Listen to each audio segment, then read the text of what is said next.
In today's video, I'm going to teach you how to create a list in ActiveCampaign. We'll walk through this together step by step, so you can follow along inside your own account.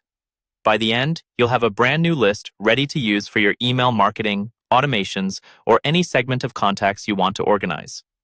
First, log into your ActiveCampaign account and look over to the left-hand side of your screen.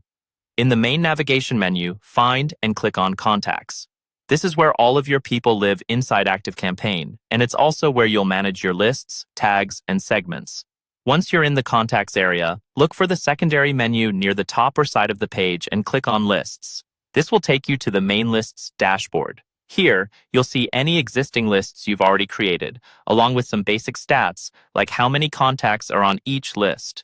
To create a new one, go to the top right corner of the Lists page and click the button that says Add a List. This opens a form where you'll enter the basic details for your new list. The first field you'll see is List Name. Type in a clear, descriptive name that makes sense to you and your team. For example, you might name it something like newsletter subscribers, new leads, or customers. Try to avoid vague names because you'll rely on these labels later when you're building campaigns and automations. Next, you'll see a field for List URL. This is typically your website's main URL, or a relevant page that explains who you are or what people signed up for. ActiveCampaign uses this as part of the information in your emails, so it's good practice to use a professional and accurate link. Below that, you'll find List Description. Here, write a short explanation of why someone is on this list or what kind of emails they'll receive. For example, you might say, people who signed up to receive our weekly marketing tips, or customers who purchased our online course. This description helps keep things clear and compliant, and it's useful context if you ever review your setup later.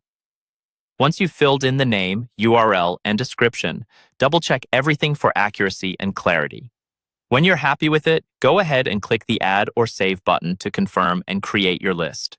After you click, ActiveCampaign will create the list and return you to your Lists page, where you'll see your new list ready to use. From here, you can start adding contacts, connecting forms, or building automations that send targeted emails to this specific group. And that's all there is to it. You've successfully created a list in ActiveCampaign, and you're now ready to organize your contacts and send more focused, effective campaigns.